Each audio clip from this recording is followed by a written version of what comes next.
오늘 우리가 로마서 이제 9장을 보고 있는데요. 앞에 있는 것과 약간 이제 패턴이 달라지긴 해요. 근데 한 고수 올라갔다, 한 단계 올라갔다고 보시면 됩니다. 지금은 이제 1장, 2장, 3장을 통해서 이방인의 죄, 유대인의 죄, 그러면서 뭐라 그래요? 모든 사람이 다 죄를 범하였음에 하나님의 영광에 이르지 못해 하고 유대인들의 죄를 조목조목 얘기합니다. 율법? 아니야. 할례? 아니야. 이제 우리는 믿음으로 구원받아. 왜냐하면 하나님이 새 언약을 주셨기 때문이에요. 그러니까 새 약속을 주셨기 때문에 이제 옛 것은 이제는 아니고 새 것에 적용을 받습니다. 라는 거예요. 그러니까 새 법에 적용을 받습니다. 그러므로 우리가 새 법으로 살아가는 것이 맞습니다 하면서 이제 바울이 더 한 단계 업그레이드 시키면서 이렇게 새 법은 옛 언약과는 달라요. 왜냐하면 새 언약 속에는 하나님이 직접 이 땅에 오셔서 우리하고 맺은 언약이기 때문에 그 영이 내 안에 있으므로 하나님의 사랑에서 끊을 자가 없습니다. 그러니까 내 안에 있는 이 영을 어떻게 끊어버리겠습니까? 그 언약, 어마어마한 그 하나님의 사랑의 언약, 그 사랑에서 우리를 끊을 자 없습니다 하고 생각을 해보니까 이해 안 되고 힘든 게 있어요. 그러니까 바울의 마음에 막 쿵쾅쿵쾅 힘듦이 있어. 그 힘든 고민과 걱정거리가 뭐냐면 이 생명에서 끊을 수 없는 이 언약의 사랑의 언약을 끊을 수 없는 이 상황에서도 지금 바울이 너무너무 힘든 것 하나가 뭐냐면 그런데 왜 같은 이스라엘인데도 믿는 자가 있고 안 믿는 자가 있지? 라는 거예요. 그러니까 어차피 이방인 그리스도인들은 하나님 자체를 몰랐으니까 그냥 믿는 사람 안 믿는 사람 있는 게 당연해. 그런데 그리스도인인데 유대인 그리스도인과 유대교 그리스도 안에서 넌 크리스찬이 있다는 게 이해가 안 되는 거예요. 그러니까 왜 그래야 되지? 이방인은 믿든 안 믿든 이해가 돼. 근데 하나님의 백성, 이스라엘 백성이 안 믿는다는 자체가 이해가 안 되는 거예요. 왜냐하면 지금 1장부터 8장까지 끊임없이 누가 그리스도인 것을 말했냐면 구약의 언약, 구약에 약속한 그 메시아, 그가 예수다.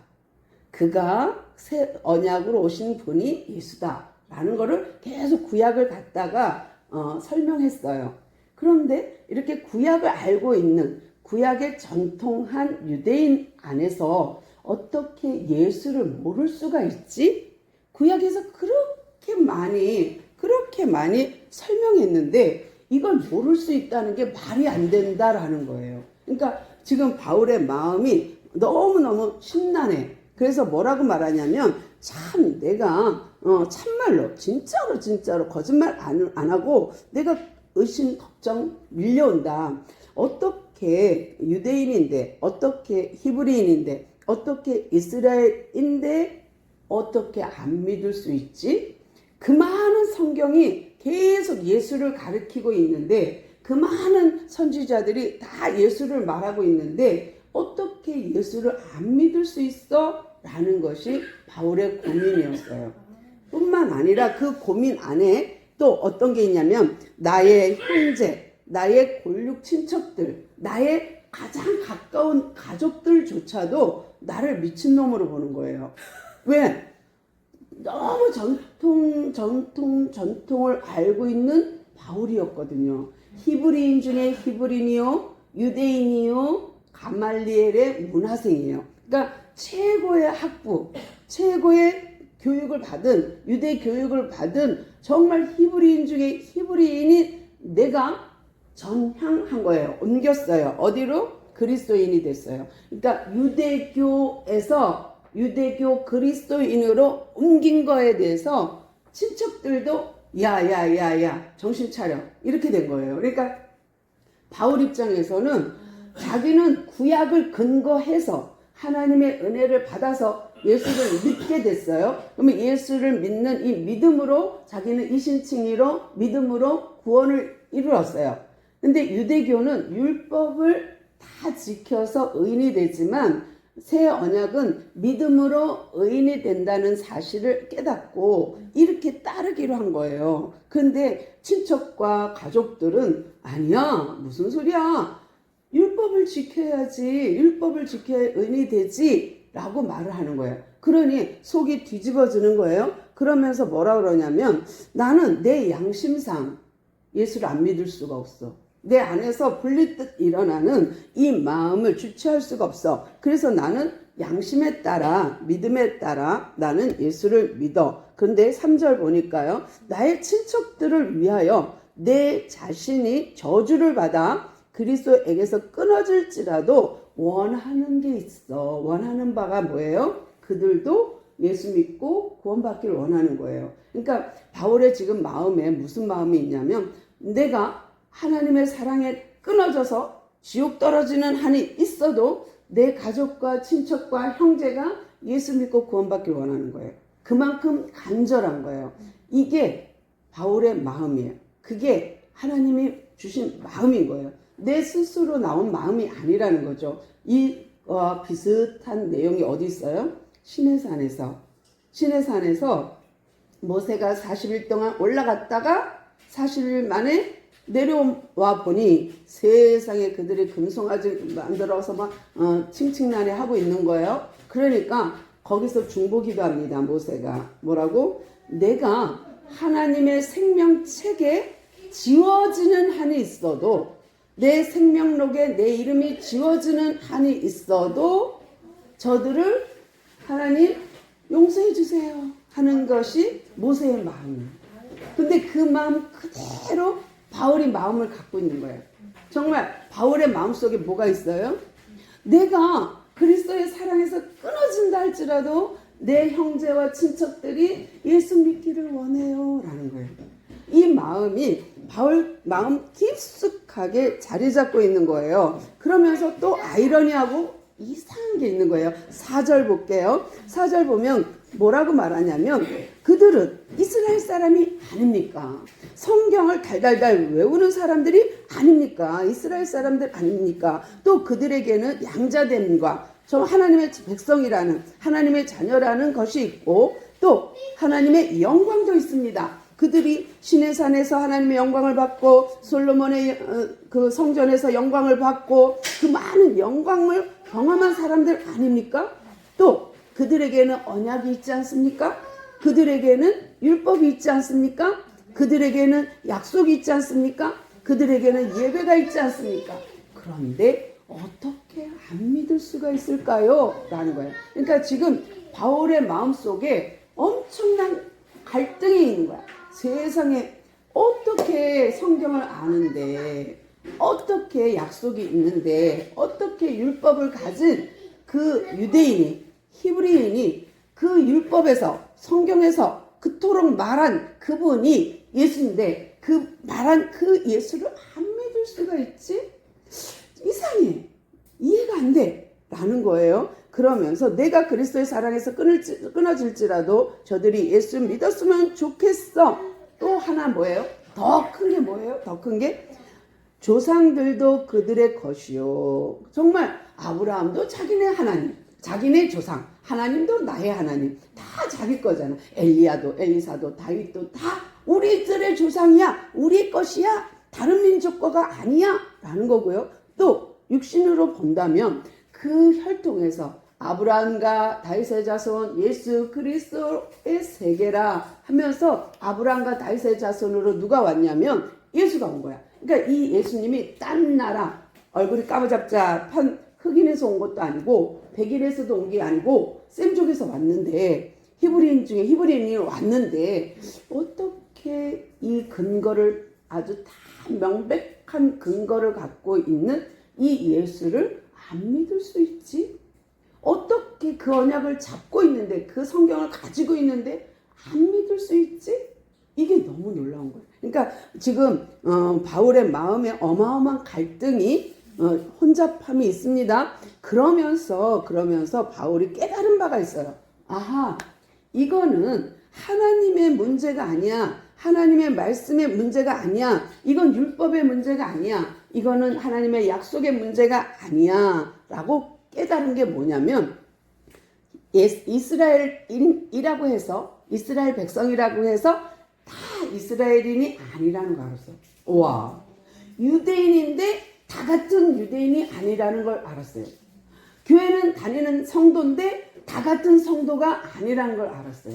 그러니까 바울이 깨달은 게 어떻게 이스라엘 백성이 어떻게 이스라엘인이 그럴 수 있어? 하고 눈여겨보니까 이스라엘인이 다 이스라엘인이 아니요.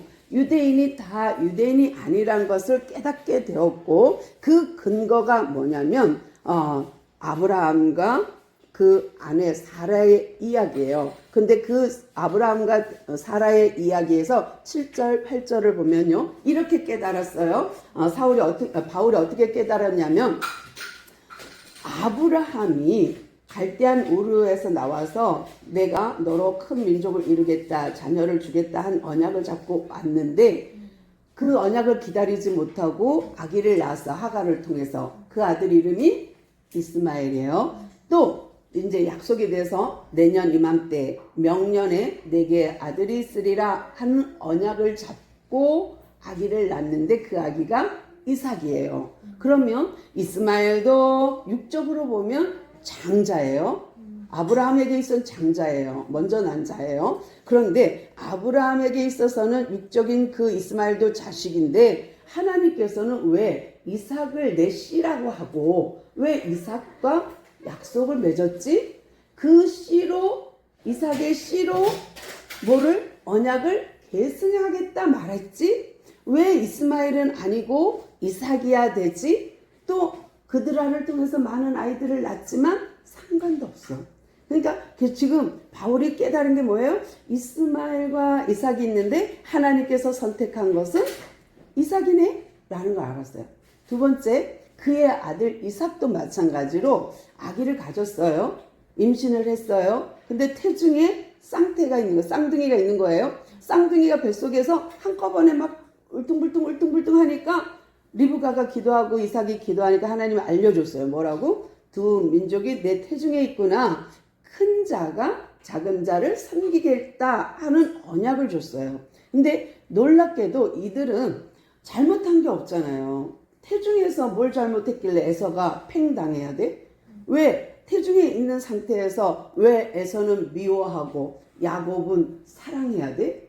이게 이해가 안 됐는데 깨달아진 게 뭐냐면 태중에 있을 때부터 언약의 자식은 하나님이 야곱이라 선정한 거예요. 택한 거예요. 그런데 이삭은 몰라. 리브가도 몰라.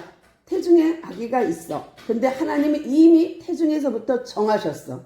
얘는 내가 미워할 거야. 에서 큰 아이는 작은 아이 야곱은 내가 사랑할 거야 라는 거고 큰 자가 작은 자를 섬기겠대요. 그러면 아브라함 때는 그렇다 쳐. 왜? 첩이고 여긴 본부인이잖아. 그러니까 첩이니까 첩의 아들은 버렸다 쳐. 그 다음에 본부인의 아들이 언약을 계승하는 거, 상속자라는 거? 그래. 거기까지는 이해하겠다 쳐. 그렇지만 리브가는 아니잖아. 리브가는 한 뱃속에 한꺼번에 출산한 쌍둥이야. 몇 초 사이에. 그런데 누구는 태중에서 내가 얘는 사랑하고 얘는 미워하겠다 할 수 있지? 그것이 또 이상한 거예요. 그러니까 엄마가 다른 것도 아니고 첩과 본부인도 아니고 리브가는 한 엄마의 한 어머니가 한 태인데 그 이미 태중에서부터 얘는 내가 선택했고 얘는 내가 안 사랑해 얘는 내가 버렸어 라는 말을 듣는다면 이게 이상한 거예요. 그러면서 바울이 고민을 합니다. 어떻게 이럴 수 있지?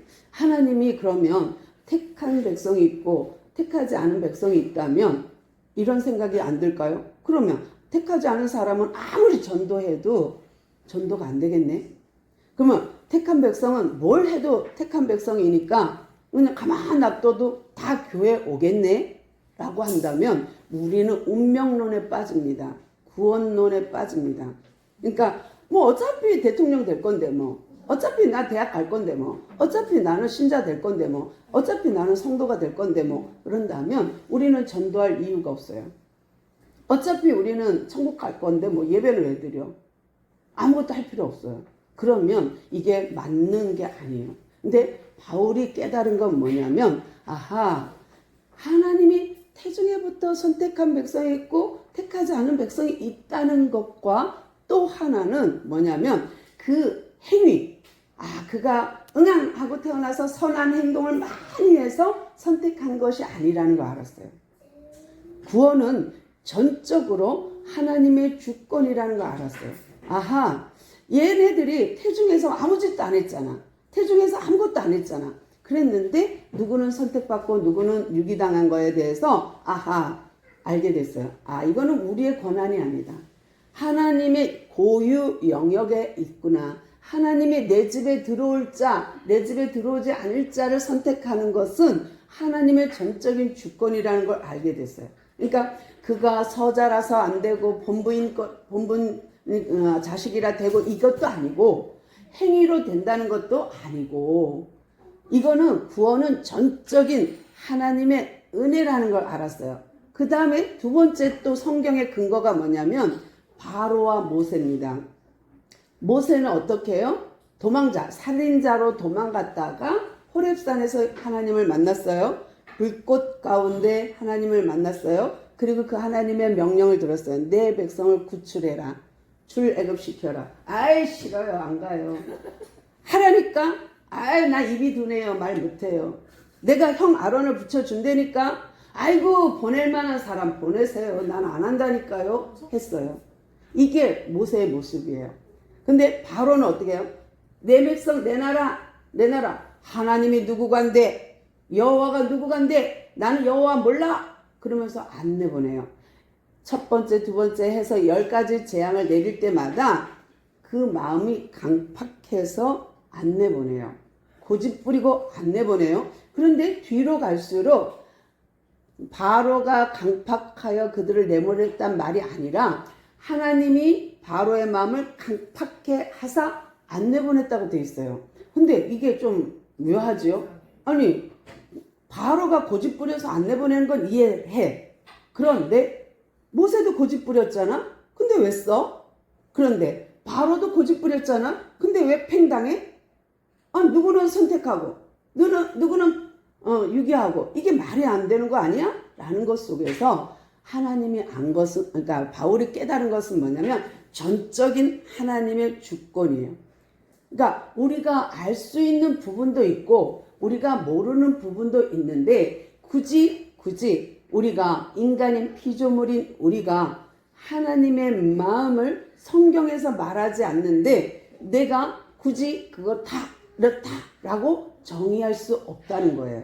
그러니까 유대인이라고 다 유대인이 아니고 이스라엘인이라고 다 이스라엘이 아니구나라는 것을 조상들로 이야기를 통해서 그가 본 것이 뭐냐면 모세도 고집 부렸는데 하나님 쓰셨고 바로도 고집 부렸는데 썼어요.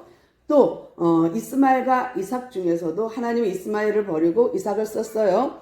에서와 야곱 속에서도 에서를 버리고 야곱을 썼어요. 이런 과정에서 하나님이 깨닫게 한 바울에게 깨닫게 한 게 뭐예요? 이스마엘, 이삭, 에서와 야곱, 모세와 바로를 통해서 무엇을 봤냐면 하나님의 절대 주권이 구원은 하나님의 절대 주권 안에 있구나라는 것과 또 하나는 행위가 아니라는 것, 또 하나는 뭐예요? 내버려 두사입니다. 우리가 지난번에 봤죠. 정말 이렇게 악한 고집을 내버려 두사. 그게 뭐예요? 정욕에 내버려 두사. 그러니까 처음에 가르쳐 줘요. 안 돼, 하지마, 조용, 이렇게 말해. 근데 계속 말 안 들어. 그러면요, 하나님은 내버려 두사가 됩니다. 그냥 내버려 두는 거예요. 그래?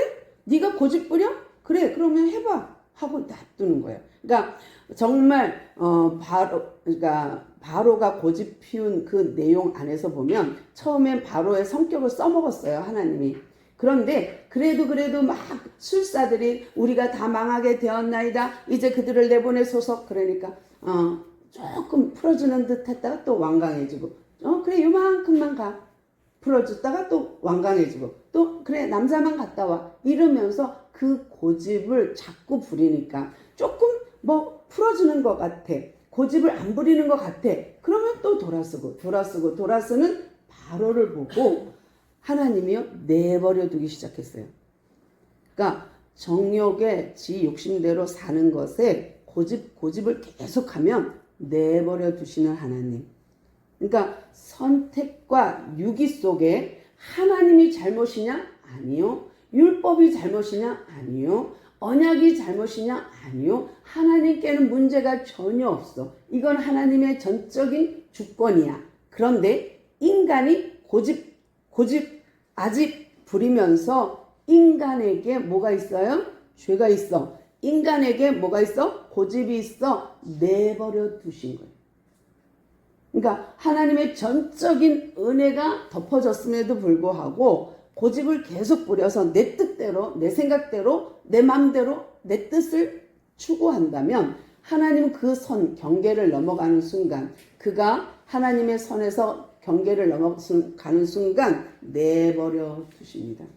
이것을 깨달았어요. 아하, 바울이 생각할 때 이런 이스마엘과 이삭, 에서와 야곱, 그러니까 바로와 모세를 통하여서 그가 안 것은 뭐냐면 하나님의 문제가 아니라 율법의 문제가 아니라 언약의 문제가 아니라 다 죄인인 인간의 죄성 때문이라는 거, 고집 때문이라는 거, 자기 이익에 따라 그 길을 가고 있다는 거에 대해서 깨달음을 받았어요. 그래서 아하, 이것이 하나님이 인간을 유기한 거구나. 내버려 두사 이거를 깨달았어요. 정욕대로 내버려 둔 거예요. 14절 보면 그런즉 우리가 무슨 말 하리요? 하나님께 불의가 있느냐? 아니, 그럴 수 없느니라 라고 설명하고요. 또 뒤로 넘어가서 17절 봅니다. 성경이 바로에게 이르시되, 요거 제가 터치해 드렸긴 했지만,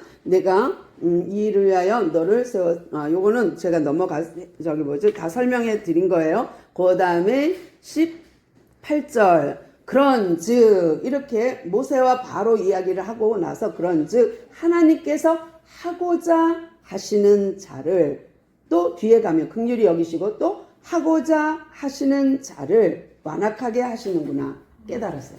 이게 전적인 하나님의 권한이요, 전적인 하시고자 하는 분의 뜻이요, 하고자 하는 분의 목적이라는 걸 알았어요. 그러면 혹 내가 내게 말하기를 그러면 하나님이 어찌하여 허물하시느냐, 누가 그 뜻을 대적하느냐 하리니. 같은 말이죠. 정말 뭐라고 말해요? 하나님한테 어떻게 우리가 대항할 수 있겠느냐. 피조물이 창조주에게 불의하다 말할 수 있겠느냐.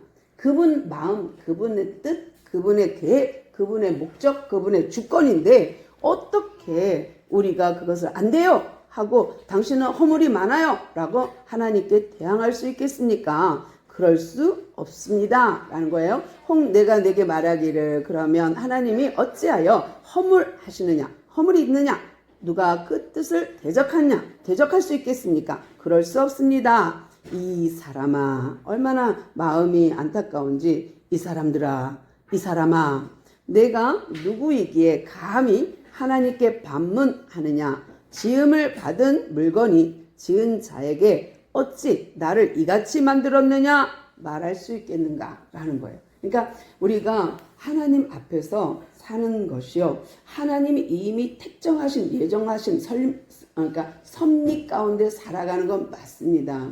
그런데 내 운명이라는 거, 우리가 믿고 있는 그런 어떤 사주팔자라는 것 때문에 쭉 나는 아무것도 안 해도 대통령 돼, 나는 아무것도 안 해도 대학 가, 왜 나한테 그렇게 가도록 하나님이 정하셨으니까 라고 하는 사람에게는 하나님이 어떻게 할까요? 그래? 내버려 둬보는 것이, 너 마음대로 해봐라, 되나? 이렇게 하는 거야. 그러면 그 사람은 인생 허비죠. 근데 참 놀라운 거는 이 은혜가, 이 구원이 그렇다고 해서 행위에 딸렸느냐, 노력을 많이 해갖고 내가 으쌰으쌰 해갖고 내가 태중에서 선택받았느냐, 아니라는 거예요. 그러니까 내 노력도 아니요, 전적인 하나님의 은혜인데 요 미묘한 사이 속에서 하나님의 선택과 유기 사이에서 계속 뭐가 작용해요? 내가 어느 쪽을 선택하느냐 그것이 달려있다. 그러니까 나의 자유 의지가 사용된다는 거예요. 그러니까 선악과 사건과 같습니다. 그러니까 우리가 끊임없이 이 땅에 있으면서 내가 하나님의 선택 속에 있느냐, 하나님의 유기 가운데 있느냐, 내버려 두심 가운데 있느냐, 하나님이 강력하게 인도할 때 끌려가느냐는 내 선택에 달려있는 거야. 그러니까 하나님이 불의하지 않아. 내가 불의해서 내가 안 따르는 거야. 그러면서 예수 믿으세요? 너나 잘 믿어. 이거는 유기겠죠. 근데 예수 믿으세요? 네. 이러면은 선택이 되겠죠. 그러니까 우리가 하나님의 섭리, 하나님의 뜻, 하나님의 목적을 우리는 인간으로서는 알 길은 없어. 아는 만큼, 열어준 만큼, 계시한 만큼만 알아. 그러니까 성경이 말하는 부분까지는 알아. 그런데 성경이 말하지 않는 영역, 하나님의 영역, 신의 영역, 그 영역까지 우리가 터치.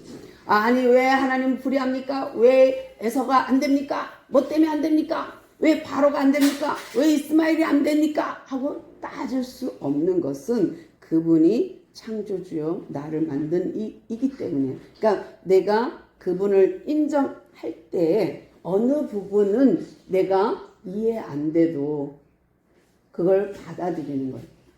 이것이 믿음의 영역이라는 거 알았어요. 아하, 이것이 이신칭이구나. 이것이 믿음이구나. 도저히 남들은 안 돼. 홍해가 어떻게 갈라져? 안 믿어져. 근데 나는 믿어져. 이 부분이구나. 아, 이게 믿음의 영역이구나. 라는 걸 알았어요. 그래서 바울이 친척들, 이 많은 친구들, 형제들이 예수 안 믿고 그리스도를 영접하지 않는 것이 이상했는데 그 부분이 전적인 하나님의 은혜요. 이것은 하나님이 주신 선물, 믿음, 은사라는 걸 알았어요. 그러니까 여러분 믿음이 은사라는 거 아십니까? 믿음은 선물인 거 아십니까? 내가 성령 충만 받고 싶어 막 해도 안 되는 영역이 있더라는 거죠. 내가 믿습니다 강조를 해도 안 되는 부분이 있다는 거 아시잖아요. 그러니까 오늘도 우리가 이제 로마서를 9장을 보면서 정말 이 믿음의 영역, 내가 이성으로는 이해가 안 돼. 어떻게 태중에서 갈라져? 어떻게 똑같은 고집을 부리는데 누구는 선택받고 누구는 선택 안 받아? 이 부분은 그 사람의 선택, 그 마음의 믿음에 달려있다는 것을 바울이 눈치챈 거예요. 우리도 다 같이 눈치채기를 소망합니다. 기도합니다. 주님 감사합니다.